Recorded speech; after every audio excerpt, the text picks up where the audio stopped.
The text came through at 11:47 on a Saturday night. I was halfway through a documentary about deep-sea creatures when my phone buzzed. I almost ignored it, but something made me check. Rachel, my wife of 4 years, had been in Vegas for 3 days. Marketing conference, she'd said. The message loaded and my brain couldn't process what I was reading. Just married my coworker Brandon. You're pathetic, by the way. I stared at the screen for exactly 10 seconds, then typed back one word. Cool. And that's when I got to work. I'd met Rachel at a tech startup in Virginia. She was in marketing. I was a senior software engineer. We bonded over terrible office coffee and shared hatred of corporate buzzwords. She was smart, ambitious, had this way of commanding attention whenever she spoke.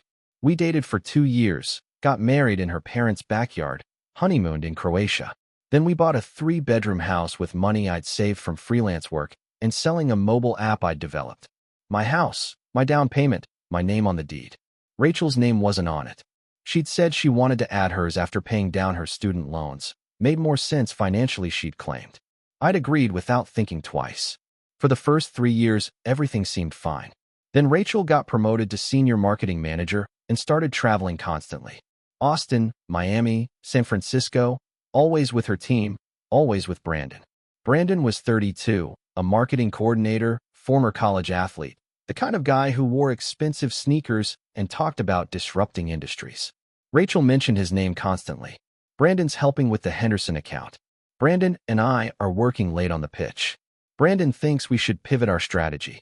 6 months before that text, I'd asked her directly over Thai takeout if something was going on. She exploded, called me paranoid and insulting, said she was building her career and I should be supportive instead of accusatory. She locked herself in the bedroom that night.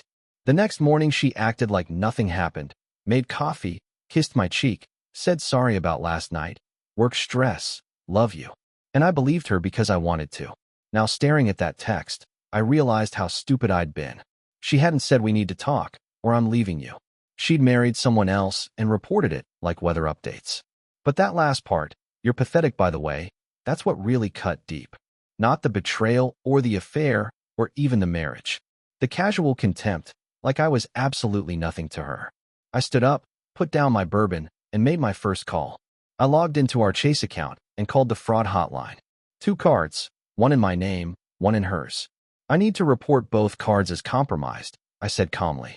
The representative asked why. My wife just informed me she married someone else in Las Vegas, I explained.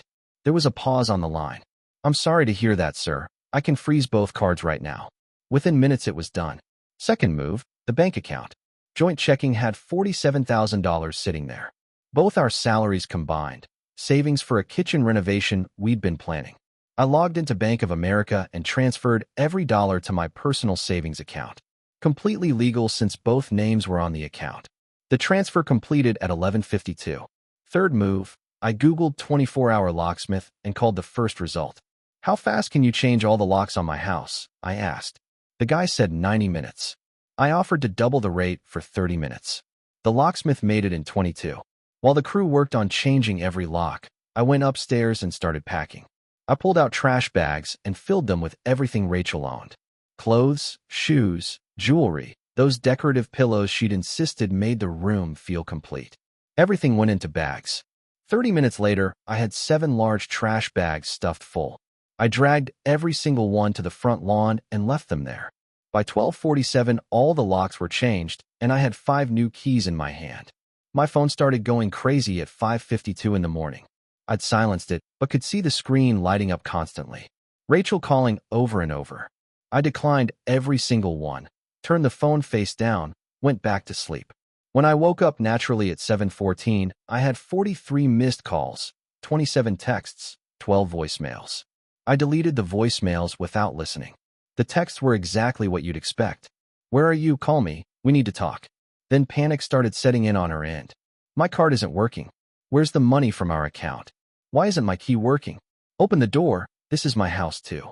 I scrolled through the rest while sipping coffee. You're being insane.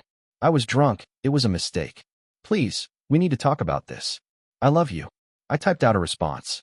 You got married. Congratulations. Figure it out with your new husband. Sent. She called immediately. I declined and blocked her number. At 7:43, there was pounding on my door. loud and frantic. I looked through the window and saw Rachel standing there looking absolutely destroyed. Mascara smudged and running.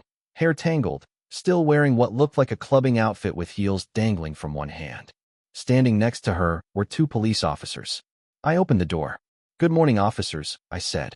They explained they'd received a call about a lockout situation.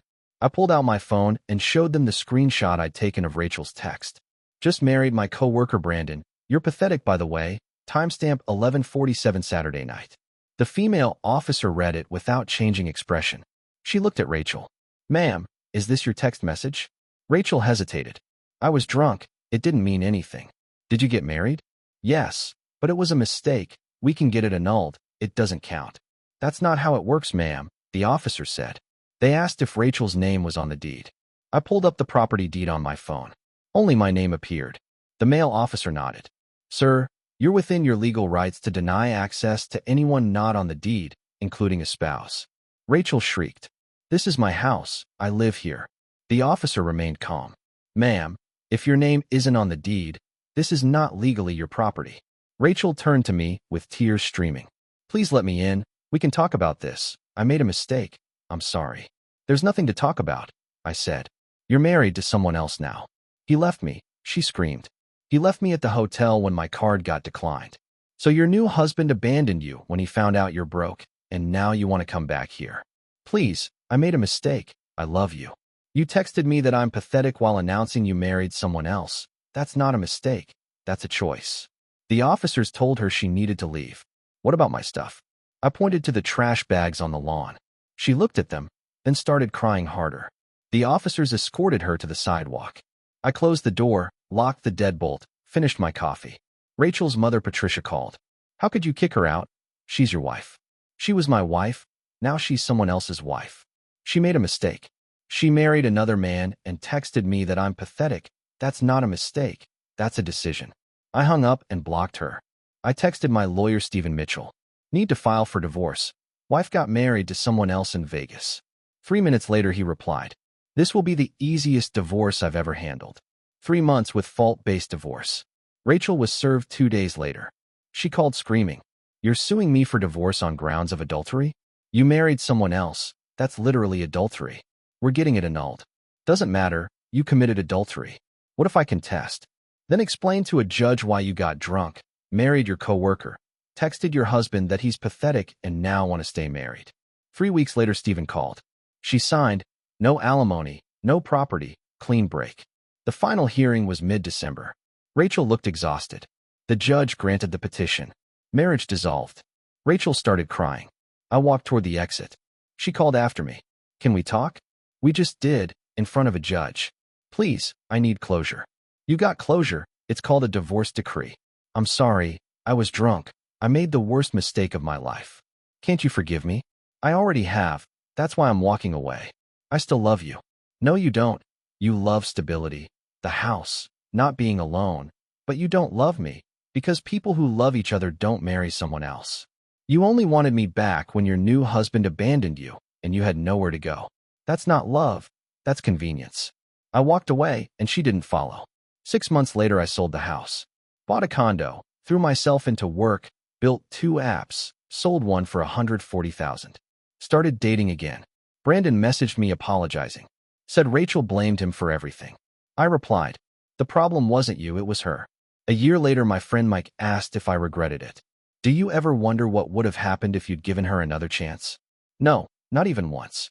Because she texted me that I was pathetic while announcing her marriage to someone else. That's who she was. And blocking those cards the moment I got that text was the smartest decision I ever made.